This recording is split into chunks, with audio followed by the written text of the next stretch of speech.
Jeff Robins, Agence France Presse via Getty Images. In the past several months, President Trump has pushed to completely overturn many of the post-World War II institutions put in place to strengthen global ties.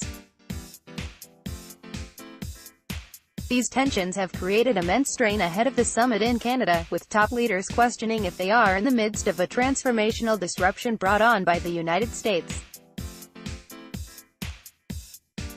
By Damien Paletta, Ann Guerin and John Wagner, Washington Post. Charlevoix, Quebec. President Donald Trump called for Russia to be readmitted to the Group of 7 industrial nations Friday, reaching out to an adversary as he further scrambled an international summit that has showcased a rift between the United States and its closest allies. Russia was expelled 4 years ago after it annexed Ukraine's Crimea region, and it has since angered U.S. lawmakers and foreign powers over interference in the U.S. presidential election, among other actions.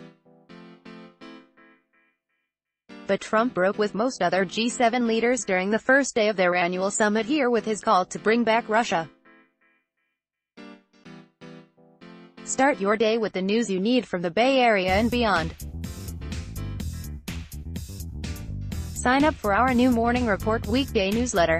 Russia should be in this meeting, Trump said Friday in Washington before leaving for the annual two-day summit here. Whether you like it or not, and it may not be politically correct, but we have a world to run.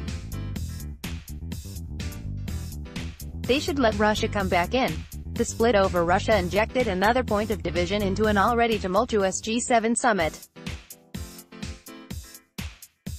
This annual gathering typically is meant to display a show of unity, but Trump has forced a more combative tone, with messy public feuds breaking out over trade disputes.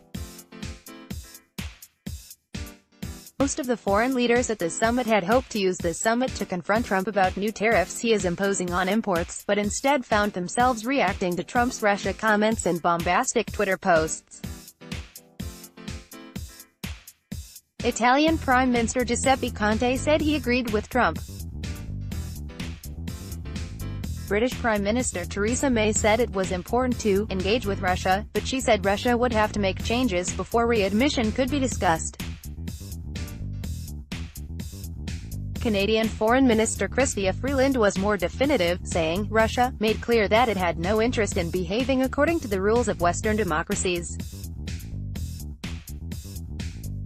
There are no grounds whatsoever for bringing Russia with its current behavior back into the G7, Russian leaders, meanwhile, largely shrugged off the remarks.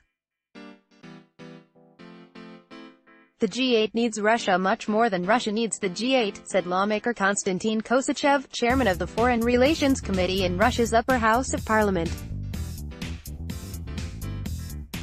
Kosachev added the country should only rejoin the group only on its own terms, with sanctions removed and interests respected. U.S. intelligence agencies have said they have high confidence that Russia interfered in the 2016 election, and part of this year's G7 summit was supposed to focus on protecting democracies from foreign meddling.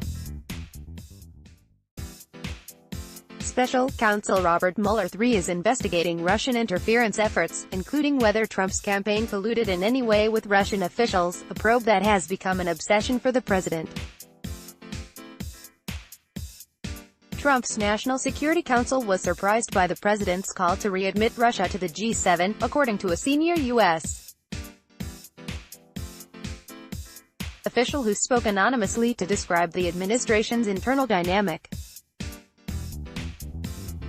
Even before the Russia remarks, Trump had effectively upended this year's G7 summit by raising the prospect of refusing to sign on to a joint statement with other leaders asserting commonly shared principles and values.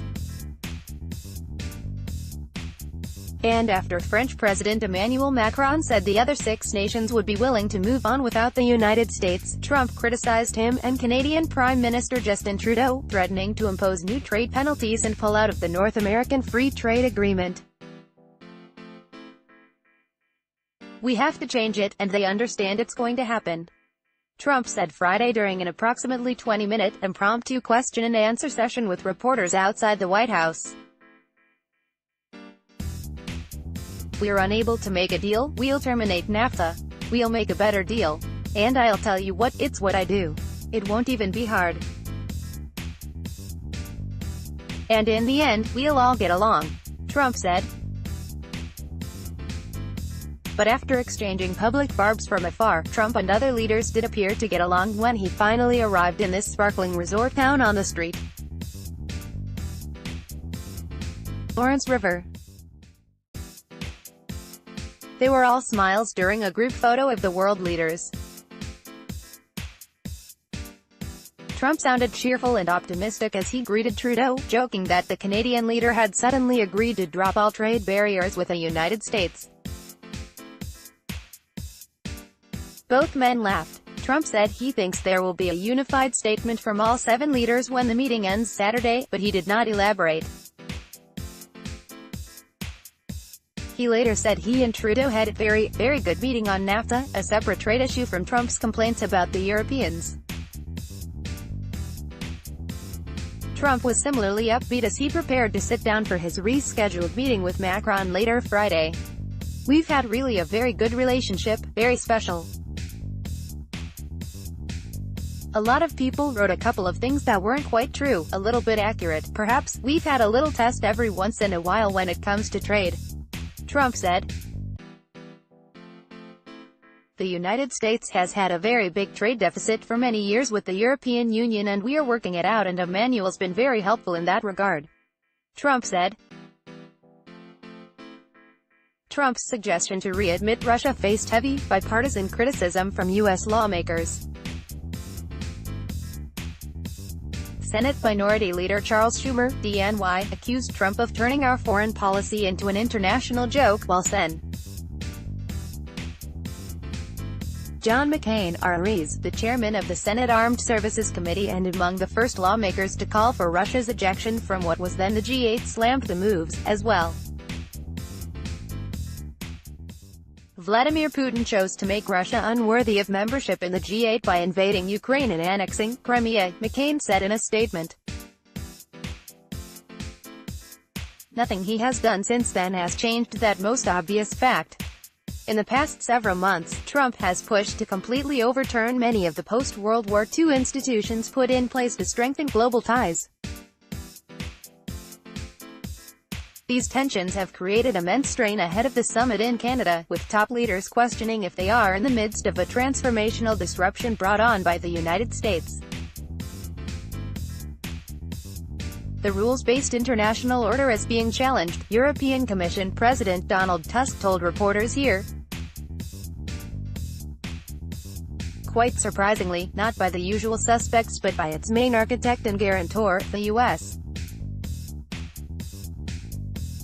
"We will not stop trying to convince our American friends and President Trump that undermining this order makes no sense at all." In response to Trump's proposal for Russia, Tusk said it would only make the group more divisive. "For today, I think it's much more important to convince our American partners to strengthen our format as guarantor of world order, than to look for something new, more challenging, more difficult," he said. The version of the G7 or G8 has existed since the 1970s, designed to build a consensus among world leaders to tackle global challenges. It now consists of the United States, Japan, Britain, France, Germany, Italy and Canada. The comments marked the latest in declarations in recent days that have completely redirected the focus of the G7, an organization Trump has shown little regard for since taking office last year. In an earlier Twitter post, Trump said the United States would emerge victorious if other nations refused to accede to his trade demands, suggesting that he plans to employ a take-it-or-leave-it bargaining position with other world leaders at the summit here.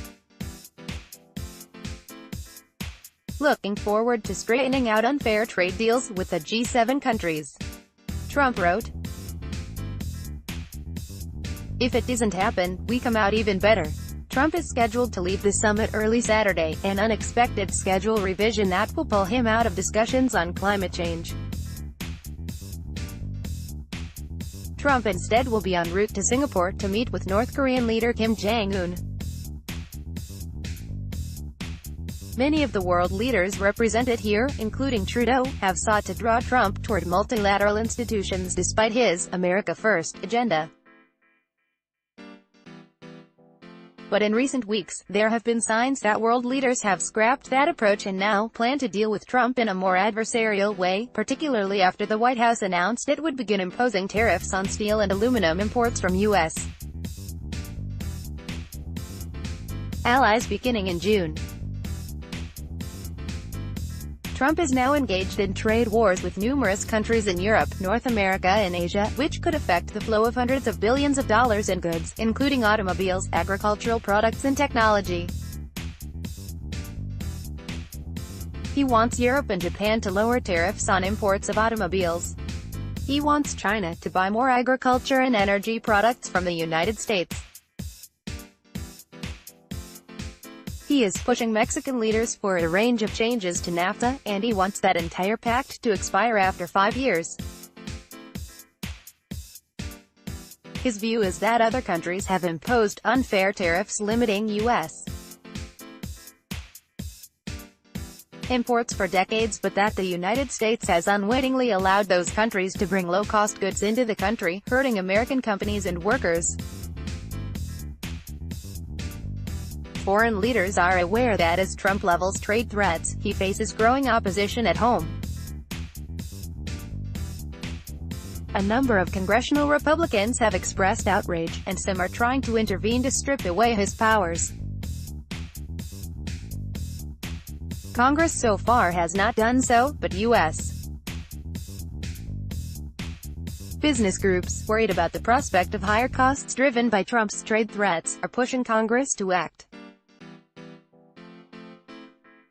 The Kremlin, meanwhile, appears to be enjoying an "I told you so" moment as it watches Trump's escalating conflict with America's closest allies. Putin has long spoken about the dangers of a world dominated by the United States, and on Thursday, he said that with Trump's metals tariffs, Europeans were getting their comeuppance for showing excessive deference to Washington, and getting a taste of the way the United States has long treated Russia. Our partners probably thought that these counterproductive policies would never affect them, Putin said in his annual televised call-in show. No one wanted to listen, and no one wanted to do anything to stop these tendencies. Here we are, Paletta reported from Quebec City, and Wagner reported from Washington. The Washington Post's Anton Troyanovsky in Moscow and Josh Dawsey in Washington contributed to this report. You might also like Thailand to benefit from China-Japan. The Nikkei Asian Review Brazil yet to find right mix, says Pele Print Edition Kim Lim, daughter of tycoon Peter Lim, on being a hot premium content and exclusive peek into Singapore's country club scene, intercontinental hotels. And Kimberly Guilfoyle have secret. MercuryNews.com Trump administration won't defend the ACA. MercuryNews.com police, San Jose man brandished samurai sword in. MercuryNews.com recommended by